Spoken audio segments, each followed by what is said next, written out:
Hello, everyone, and welcome back to the Boogie Board Tiki Bar. Today, I am delighted to be joined by Kayvon Dastgheib. He is the global head of revenue operations and enablement at Tegas. You know him from Pavilion's top 50 revenue operation leaders to watch list. Kayvon, thank you so much for doing this today. How are you? Thank you very much for having me, Kevin. I'm doing great. It's a sunny day here in the Pacific Northwest, which is, let's be fair, right now a rarity come this time of year. So couldn't be in a cheerier mood. Love that. It's a great place to start. And we always start with that same question. When you were a kid, what did you want to be when you grew up? So I actually was obsessed with Animal Planet as a kid. I think like most kids were, but my hero was Steve Irwin, the crocodile hunter. So when I was, honestly, probably until I was in like probably mid high school, I really wanted to be a zoologist where I would go out into the world, study, wildlife, and just be out amongst nature in probably more perilous conditions than necessary to meet wildlife. But yeah, that's not what I do now, but that was the childhood dream. No, that's interesting. Did that manifest? Were you like an outdoorsy kid? Did you have a lot of animals around the house? No, I think that's probably why I was that way. My parents were not big on having animals in the house, on the property, anything like that. My father is an engineer, so he was not so much an outdoorsy person. So I loved being outside. I think like most young boys, I liked being in the dirt with the bugs, and any opportunity I had to be in the sunshine, I took it. I think that just kind of was, hey, if I like doing this right now all the time as a kid in my free time, what would it be like to do this as a career? Yeah. Yeah. Do you have animals now?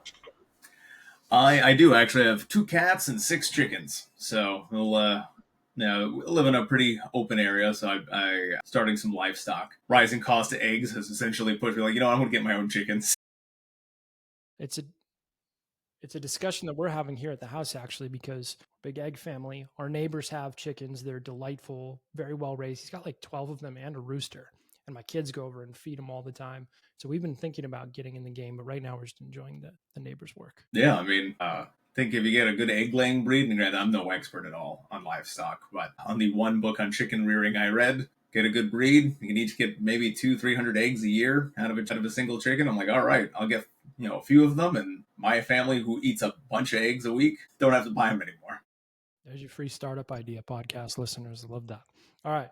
So you wanted to be a zoologist. What was your actual first paying job that you ever had? My first paying job, let's see here. After college, I got actually, funnily, I wanted to, after I was a zoologist wannabe, I ended up deciding I want to go to college and said, you know what, biology is still my passion. Let me go I'll go become a doctor. So I did my undergrad in biology and chemistry. I enrolled in med school. I did 1 year of med school and realized this wasn't for me. So I actually switched after that into an MBA program at the same university. And I was working, I started classes, and I wanted to look, I need to do something while also I had a lot more time now. Like just candidly studying for med school and studying for MBA classes are a little bit different. Yeah. So as one can imagine. So I worked with their career services placement, department, and I said, hey, I'm looking for something, just to start getting my feet wet and understand what I want to do, long term. And I think in the right place, right time situation, there was a internship opportunity that opened up at a chemical manufacturing company in Brooklyn. Virginia Dare was its name. And the SVP of marketing was actually an alumni of the school I went to. It's from obviously quite some time ago. And so he had said he wanted an intern from his alma mater, and I was the applicant. And because it was a chemical manufacturing company and I understood chemistry, they said, hey, you're a good fit. You've got subject matter expertise, and you're gonna join the product marketing team. So I was a entry level marketing intern. Eventually, after a year, they made me a full-time marketing associate. And that was my first real step into what was a pretty material difference from what I wanted to do originally. But I found that I had a lot of fun working in that space and understanding, it was a whole new world of a business that I didn't know existed. What was fun about the actual day to day? I mean, obviously you kind of took to the business world, so something about you, it clicked. But I would imagine there might have been some trepidation. You have this kind of biology based career path, and then it's like, okay, I'm in this world of marketing. What about the day to day clicked for you? There was a few things that really probably were the inklings of what was going to come later on. Number one was marketers, as we all know, live and breathe by the data that they're able to create, as well as determine what they're going to do next. So seeing how the marketing team worked so closely with sales on what products, what flavors, what are their customers working on, essentially, because there's a lot of supply chain in this. What are the priorities for them in terms of their market conditions that we need to anticipate? And the testing and the development timeline on essentially the product team in this case was chemists and the stuff they're bringing to market. How the sales team was talking about pipeline and how they were prospecting. It started to really tell me that, hey, I was under this perception, wrongfully so, as being a STEM student, that data only mattered in the world of STEM. But now I see that there's an entire element of the world that is, sales and marketing and product development, where they are living and breathing the data that helps them make informed decisions. And that got me really excited. So side piece is that they also let me still do some chemistry whenever they were shorthanded in the lab, because I was the person who actually could do things in the lab. They would say, hey, we have a light day today. We'll loan you the intern. He can come and do some titrations for you, do some chemistry measurements, whatever needs to be, do some grunt work in the lab so that you have some free time to do some other things that are far more high priority. So I was like the only marketing intern with a lab coat. I love that. There's great threads to pull from that. I mean, obviously you're close to the product if you are having a lab coat and going and actually doing the chemistry. There's this fixation of biology, which you are kind of now drawing to data being a part of the biology of a company, of a business. And so I really like that thread there. And it seems pretty natural to me that you would then move into operations a little later in your career, but maybe you could take me through what the story was behind that shift. Yeah. So I decided that eventually I wanted to, find something that was more. I still liked the data element, and that's one of the things that really stood out to me in terms of the marketing world. Is I spent a lot of time building collateral, obviously as a product marketing intern and eventually a product marketing associate. I spent a lot of time building battle cards, product spec sheets, all of those things, and that wasn't as exciting to me. I loved doing the analysis. I loved reading the trade journals and seeing what experts in the space were talking about and using that to inform, hey, let's talk about what we should prioritize next. And so that led me to some new thinking. It's like, and I had a faculty mentor still at the school and said, hey, you should consider looking at the world of operations. And granted, now much further in my career, that was such an open-ended bit of guidance. Operations is just a general terminology for a vast range of disciplines. So I ended up joining a customer operations team, and I worked there for about a year before I decided to move to the West Coast, pursue new opportunities, and I ended up taking over a customer help desk. So it was a smaller ed tech, about 10 million ARR. They had just acquired a company out of California. That was another smaller team, and they had this massive influx in customer support, because it was like a business that had both a in-classroom elderly care enablement, the certification program, and an online component. The online component from the acquired business had a far more, I would say, demanding support schedule. So they were very ill-equipped on how to deal with the sudden influx in customer support calls and emails. They were vastly understaffed for it, and they didn't have the system infrastructure to deal with it. Now, I had worked in essentially a customer support operations team. I didn't have that much experience in this space, but I was like, hey, I'll throw my hat in the ring. I applied. They said, look, we think you're the right fit for it. I had some great mentors who acted as references, and I just jumped in head first. So I spent that time implementing a voice over IP solution for customer support calls so that we weren't blowing up our landlines. Implemented a fresh desk for a support queue. Built out. Then our CS leader left, and they said, congratulations, you're now the CS leader too. So I took over the 6-person customer success team. And so then at that point, I took over sales and customer success onboarding, the handoff, customer contracting, built out account management books, all of the things that, they are RevOps. I didn't know they were RevOps at the time, but I was doing the things. And granted, as the CS leader, I was also handling all escalations. I was jumping on deal calls, and I found that I gravitated much more to solving the problems of how the business went to market, more so than going out to market and soothing our customers. Interesting.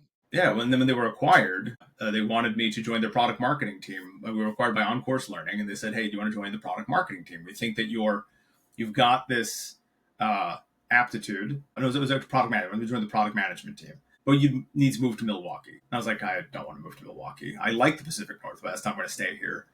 And so that's when an opportunity arose at Discover.org. But yeah, so it's a bit of a jump from working as a marketing associate, but it's, if you look at closer, it's just a bit of, I gravitated to a fundamental asset, like a piece of what I was doing. And then that was the trigger that found another opportunity that just expanded that focus on what that thing did as a more core component of the day-to-day job. Now, I remember a story that you were telling me, and forgive me if this is the wrong point for it, but you actually were interviewing for a different job, correct? I was. And they kind of steered you towards operations. Can you tell that story? I can. And that is funny because at the time I saw myself as, well, I'm a manager or a leader of a customer success and support team.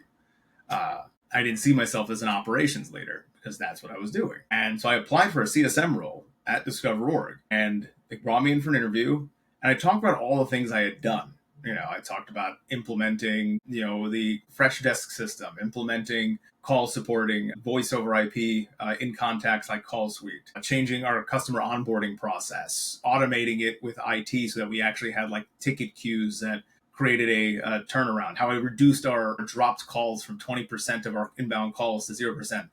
And I remember the hiring manager was like, look, man, I don't think you're a CSM. And I was flabbergasted. I was like, but look how good I am at managing essentially customer success. And it's like, no, but you're talking about operations, but we are hiring for customer operations. If you're customer success operations, if you're interested in that. I'd never heard of that. I was like, yeah, sure. I'm happy to talk to whoever. So they forwarded me to the VP of CS, who told me about what they wanted to do. They wanted to implement a customer, health platform. They wanted to implement more data-driven reporting around customer success and net retention and start building out the mechanisms of how they go to market. And so then they introduced me to the senior director of sales ops that just started a few months prior. And he's like, yeah, I think you can do this. And so lo and behold, I started as their manager of customer success operations and jumped into the world of Rev Ops, in name for the first time. I love that. Not surprising that the early Discover.org would be the entity to tease that out, given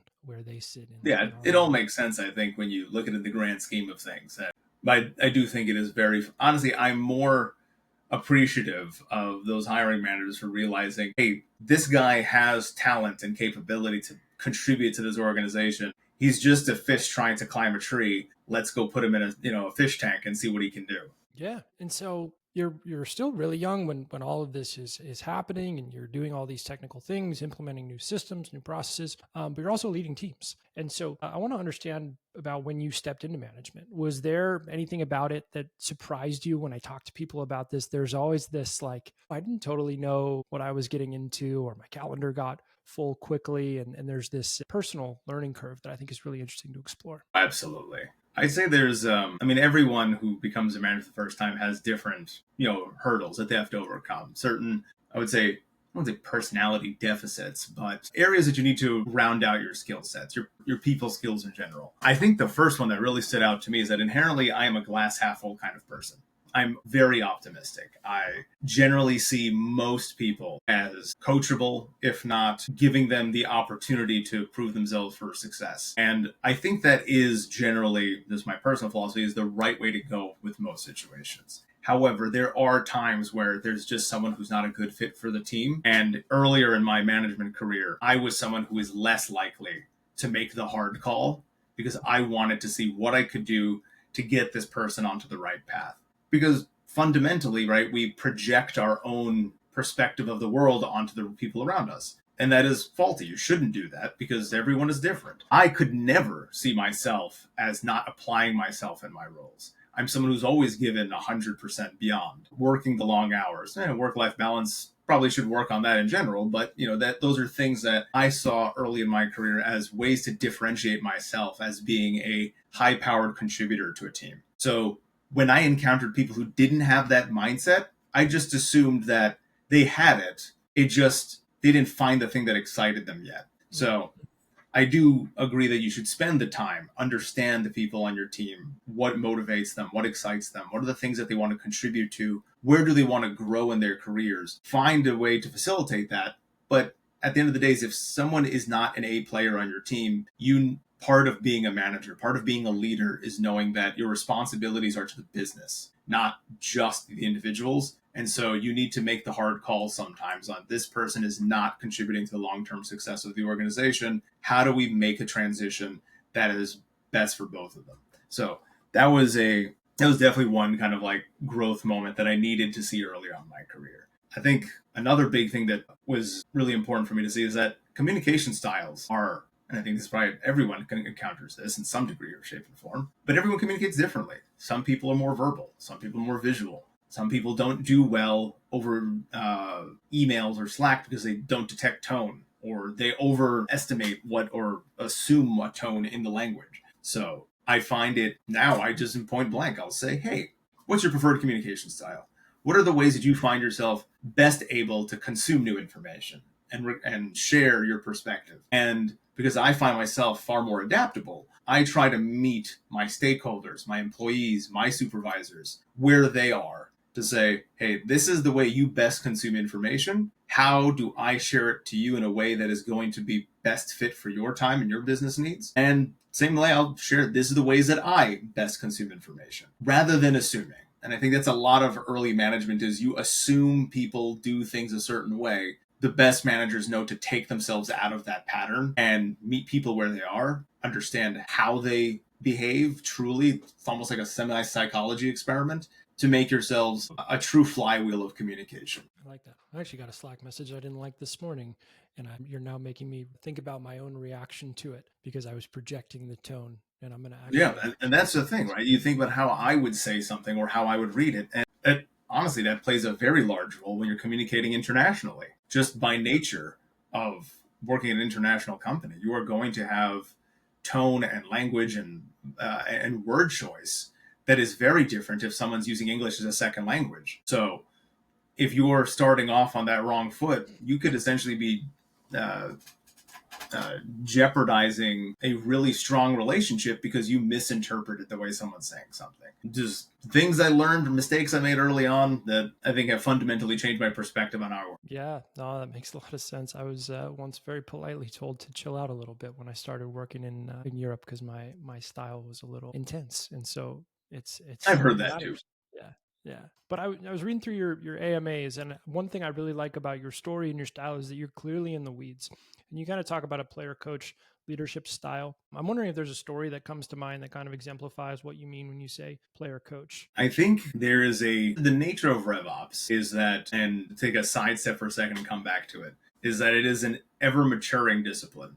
Or the ever maturing job function within a business. And what we end up finding, and actually I saw a meme about this on LinkedIn yesterday, is that the job descriptions for RevOps are expanding. People are trying to pack 10 pounds of stuff into a 5-pound bag because they want RevOps leaders to be finance experts, business intelligence experts, systems experts, go-to-market strategy consultants, pricing and packaging experts, compensation strategists. Like, you're picking everything that is a fundamental piece of, yes, a business element success, but you can't do all of them. You can't be an expert. Mm-hmm. A good comparison is if you look at the best chief marketing officers out there. There are as many disciplines of marketing as there are directions of the wind. So realistically, you cannot have a CMO be an expert in everything.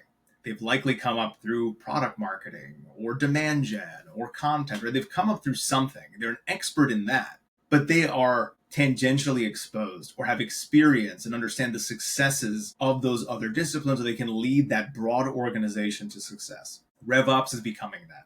We are going to be in a world where RevOps is a function as large as marketing, rarely as large as sales, because that's a headcount thing, but just in terms of remit, significant, with multiple disciplines inside of it.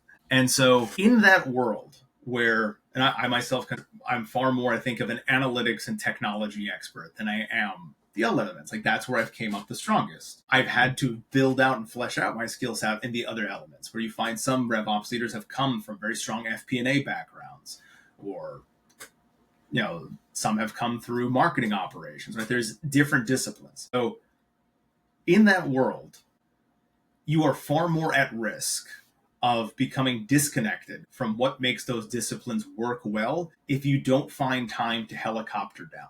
So as a RevOps leader, I generally am helicoptering up here, but I need to have the ability to, when my teams need me, lower myself down, survey what's happening, roll up my sleeves and help where I can, whether that may be removing roadblocks for the team, understanding maybe there's a technical hurdle here. While I may not be the technical expert on this specific implementation, I can talk to them, understand what's important to the team on how to get the specific job done, and then go facilitate those collaborative efforts across the organization. But if I don't take the time to pause and understand intimately how we move from A to B, then I'm going to constantly be focused on how we got from A to Z, but not understand the incremental steps that get there. And so being a player coach is about how do you strategically know when to get tactical. It's a funny way to say it, but it's like, if I'm always that strategic, I will never understand the downstream impacts of the strategic decisions that are being made. And as a result, I cannot be the best business partner I can to our go-to-market stakeholders to say, here are the downstream impacts if we implement this. Because an important element of RevOps is not to just say, no, we shouldn't do something. It's to say, yes, but, or here's the trade-offs. And you can't know trade-offs unless you spend the time with your teams understanding how the nuts and bolts actually get put into the sheet metal, right? To use a terrible manufacturing analogy, because I don't know manufacturing. But so what do I find myself doing? When it comes to territory planning, I am regularly working with my RevOps analyst. Let's look at some of these books of business. Give me one of the books. I will go look at it and I will curate it myself. While you're building 30 of them, give me 2 of them and I will go look through the book. Make sure that the territory smells right. The data told us one thing, but then we built the book, the logos are just all wrong, or maybe the segments aren't right. We're building out a comp plan.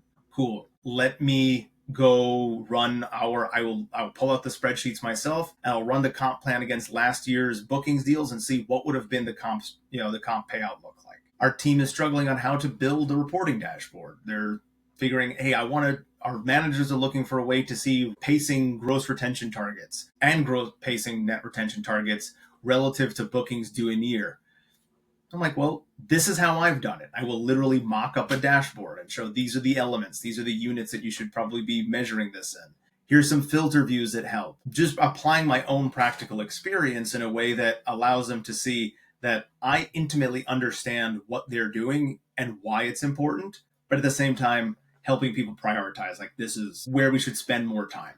Because that's the other element of being a good player coach in RevOps is that I have the visibility into what's going to move the needle on the business, right? And when your teams are looking to you, they expect you to understand, hey, I have 100 priority things that are due this week. What are the things that are actually urgent that the business will fall down if I can't go do this? Versus what are the nice to haves that I can tackle at a later point in time because we think they're important, but they're not going to move the needle immediately.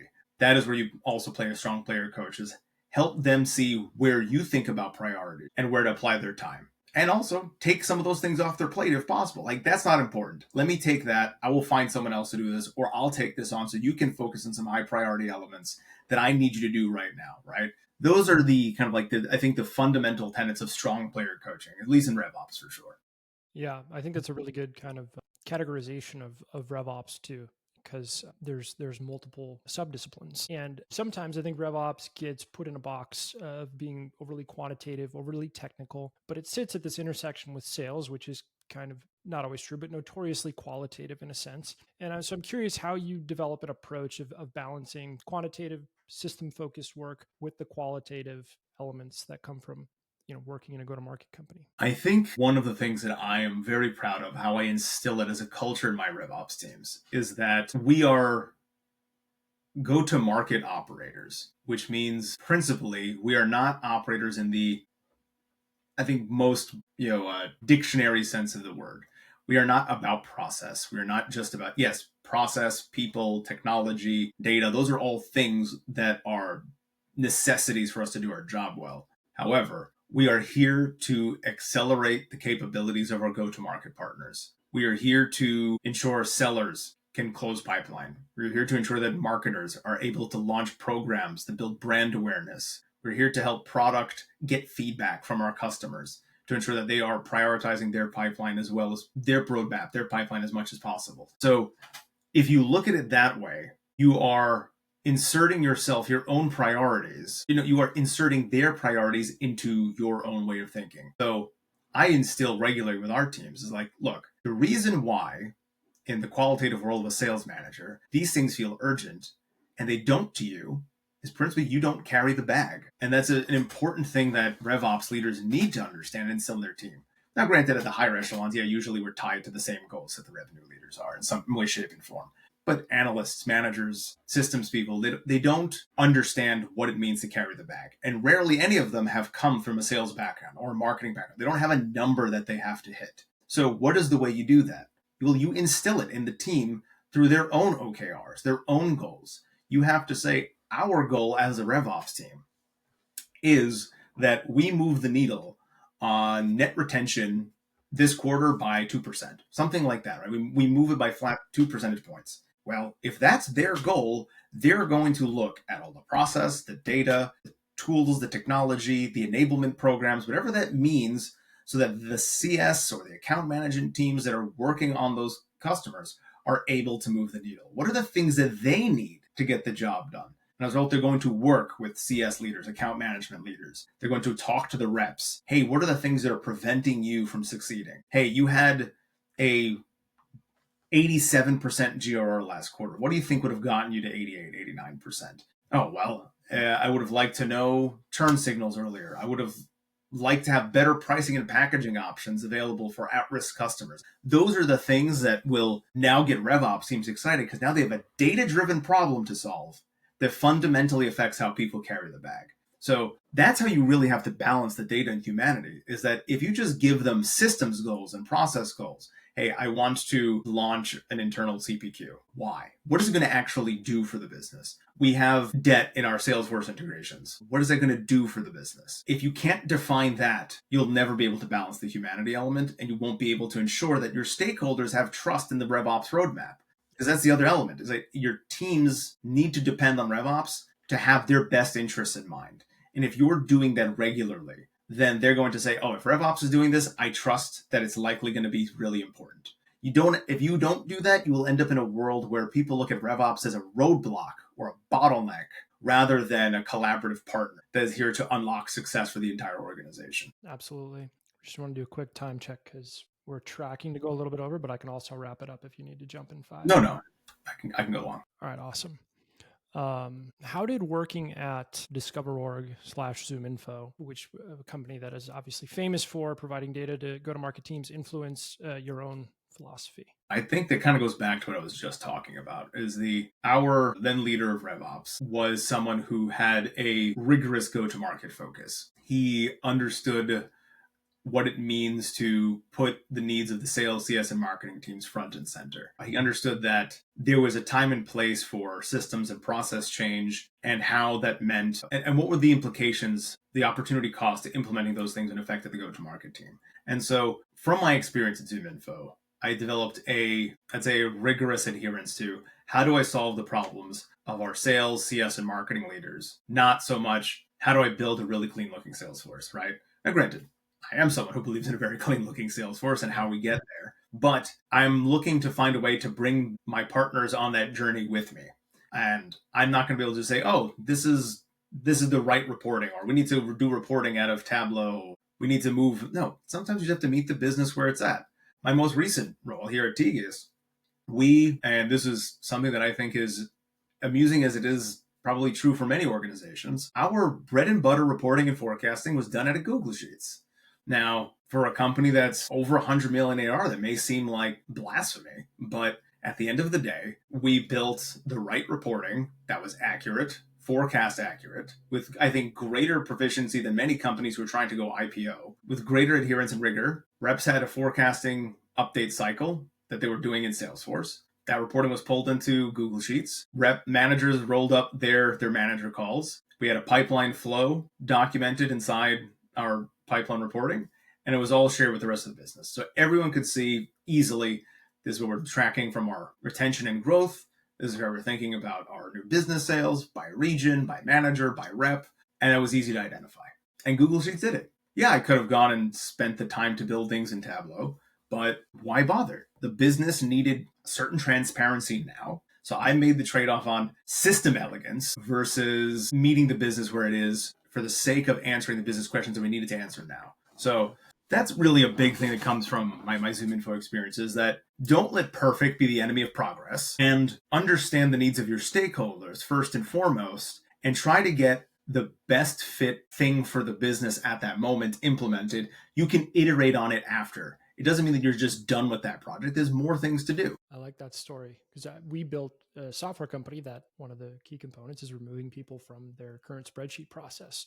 But in doing so, I gained a newfound love for the flexibility of spreadsheets and Google Sheets in particular and what it can do. And so many of the feature requests that we get are basically, can you make this more like Google Sheets in some way? And so good on you for just taking it and owning it, because Google Sheets is an amazing product. Now, we've talked about some. Go ahead. You have to meet people where they're comfortable, right? The opportunity costs. I can go train everyone to go use Clary or Aviso or Tableau. People like just, I have a table I can go navigate. So I could spend 3-4 months building out how to make Tableau look like Google Sheets and just use Google Sheets. Yeah, I know that well. Okay, now we've done the necessary caveats of saying that data and systems aren't everything, but now I want to lean into that world. And you mentioned Moneyball in some of your content, and I was curious if you have a Moneyball moment that comes to mind where you saw something in data or you developed a system that you felt like either everyone else missed or gave you a distinct advantage. So it's funny about Moneyball. I love that movie, but I really don't watch baseball. Like it's a sport that fundamentally I find boring. I know that's, someone's going to get mad at me for that. But I watched the movie and I think it's a phenomenal story of some Hollywood embellishments. But the fundamental piece of it is that you can see things in the data if you look at it through the right lens that can tell you something that you didn't otherwise anticipate, that was maybe a qualitative sense understanding across the business that the data was fundamentally telling you otherwise. And I'd say I've had a few of those that have been really obvious, that every time they come up, I'm like, yes, I'm glad I'm not a crazy person. I'd say one of the first ones was back actually at Discover.org when we built our first customer health score. There was a lot of, I would say, importance. We understood the importance of learning and development, onboarding clients. We understood that obviously users using the platform is a sign of stickiness, but there wasn't an intrinsic understanding of like, hey, how does all of this bundle together, right? How does this really help a CSM say, hey, I know which of my customers are at risk? Because I could say, hey, they're not doing a lot of usage in terms of like contact page views or company page views, but they do a lot of downloads. Is that comparable? Or they have their CRM integrator, their marketing automation integrated, so I actually don't see them doing any downloads. Is that enough, right? So there's a lot of those kind of like composite signals that to anyone who's looking at this data is like, well, there's a story here, I just don't know what it is. So we built a predictive model. It was a several month affair that allowed us to see, hey, what are the actual drivers here. Granted, this is years ago at this point, but the customer health score showed one thing that was really important, that there was a like 50% differentiator in terms of likelihood to churn if they were integrated with a CRM or a marketing automation tool. So you're spending a lot of time focused in terms of the onboarding, on getting people to see the value, all of the fun features that are in the platform, right? All the things that they could do. Again, this is the much older version of the platform that I'm referencing. But the most significant differentiator was if they were integrated with some sort of system of record. That was it. That was the biggest thing. So that's the Moneyball moment, is we see a story in the data. We see a win here. We see runs where there isn't. It's like, let's just go get people integrated. So what did we do? We completely overhauled our onboarding program. And the first step, we're going to integrate you. We're going to integrate you with Salesforce. We're going to integrate you with Marketo, HubSpot, name your system. We will find a way to plug in. The product team prioritized building more integrations for record enrichment, right? That was the like big moment. And I think now you can see, even anyone who's a ZoomInfo customer now, when you get into an onboarding call, what's the first thing that they discuss? Let's plug into your system of record. Let's plug into Salesforce. Because it sounds comical, but yeah, back in like 2017, that was understood as important, but it wasn't understood how important it was, right? So that was obviously a pretty meaningful moment. And me thinking there's always something in the data that can tell us an answer to our problem or give us a really good direction. We just need to know what to look for. I think another interesting one that's really stood out to me is back at A Cloud Guru. This is quite a few years ago. We were there's a cloud enablement platform for software developers, fairly focused on AWS during the heart of the pandemic. So yes, there was a lot of right place, right time in terms of bringing our product to market, but we knew who our market was, but we didn't know how to get to them or how to identify them. A true challenge for any go-to-market team. It's like, I know who wants our stuff, but how do I know who they are if I just pull a report on them?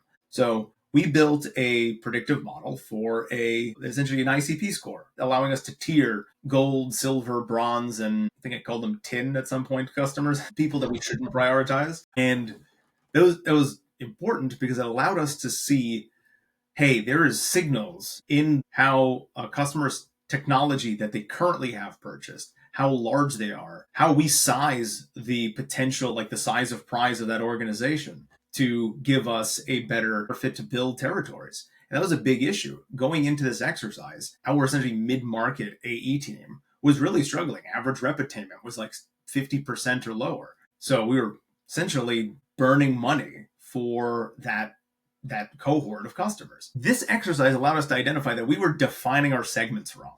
We had a mid-market enterprise and strategic kind of like delineation, but we had thought about it all in the wrong way.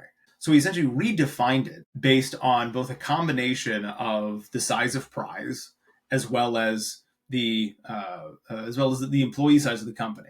Important, different sectors obviously had different sizing requirement, and allowed us to see, hey, this is a mid-market team, truly. This is an enterprise team because we're looking at the average deal size we want to get out of these people. What we had found was that we had put all of the good fit mid-market originally in the enterprise segment, and we had left our mid-market team priority with really, really small potatoes SMB accounts that we're not going to purchase. So obviously they're never going to get anywhere close to quota at those transactional deal levels. So we redesigned our segmentation off of this data, and lo and behold, Q1 of 2021, the mid-market AE team was at like 90% quota attainment. And we didn't go and hemorrhage the enterprise team. They were now focused on bigger deals, bigger accounts, more appropriately than they were the mid-market transactional deals that they were arguably focusing on more so because those were the things that were coming in heavily. So the data allowed us to redesign the landscape of our target market, prioritize mid-market and enterprise. And what do we have? We were getting runs in places that we didn't know they were because we weren't putting a roster on the right team, on the right field. So once again, you can see I don't really follow baseball that well. But at the end of the day, we needed to reallocate our resources, and the data told us how to do that. But qualitatively, we didn't know the answer. We just knew, oh, well, the mid-market team's not doing great. Maybe we don't need a mid-market team. That was the common understanding. I didn't believe that was the case. The data told us otherwise. The business changed direction. And that's like a really powerful example. If you go look at the data in your CRM, in your calls, with your third-party data vendors, you can stitch together a really good signal. You just got to invest the time to go. Yeah. It's so much richer than companies think it is. I do territory design all day. Those stories are exciting to me, and how we think about advising our own customers about taking that next step and thinking a bit more precisely. But I got to let you go because I know you're busy. I'm curious, looking forward, you're busy. You're helicoptering at a high level. You have to go down. You have people on your team. What's piquing your curiosity professionally right now? And how do you keep your eyes up on whatever it is and keep learning about it? I think the biggest thing, and I was funny enough talking about this with another fine gentleman earlier this week, around kind of like the terminologies of go-to-market architect. I think that is inevitably going to be one of the new disciplines that finds itself heavily in RevOps. Now, granted, I think tools like Clay and the like are bringing new novel ideas to the market. I think that there is some validity in someone owning the function of how do I stitch together data sources to build out strategic programs. But comically enough, these are the things that I was doing years ago as a RevOps professional.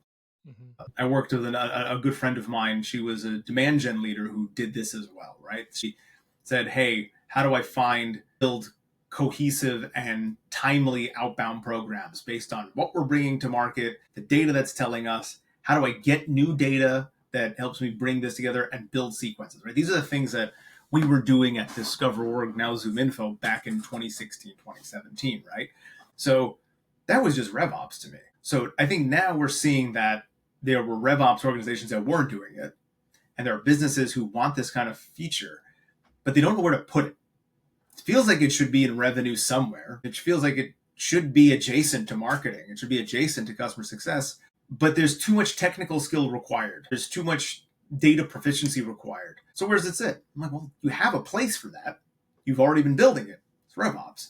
But I think that's what I'm most excited to see is, hey, we're now in a world where AI is now rapidly evolving on how we're able to offset administrative and often time-consuming data exercises to augment the performance of our go-to-market teams. And with that level of focus, it means there's going to be greater attention, greater prioritization for RevOps needs, because if this is a function that's going to sit in RevOps, we step out even more so from being kind of like what has been in some organizations, just, let's be fair, rebranded sales operations, to now being a truly consultative business function within the organization that is truly central. I think it's starting to lead to a world where RevOps is going to supplant what way business operations was. Is it's going to be the central facet of the business, the connective tissue that has a far more go-to-market focus, but is now acting as a strategic consultant in the sense that go-to-market architects are now going to be a functional requirement within any scaled RevOps team. So that's, to me, the most exciting thing to look out for. I'm glad that I have my own inhibitions around using the term go-to-market engineer. I believe engineers are people who can develop code. So I like architect better, but I think that's where the world is going rapidly. And that is going to be a really fun place to watch and invest in anyone's career development. So that's where I'm really keeping my fingers on the pulse. That's awesome. And your glass half full energy comes through with that. So anybody who's in RevOps hearing that, I'm sure that that'll excite them. And your biological focus, bringing up the connective tissue. I like that we get to end where we started. But Kayvon, this is awesome. Thank you so much for doing this. We'll share your LinkedIn so people can hit you up if they have questions. But I really appreciate you taking the time. It has been a pleasure being here, Kevin. Thank you.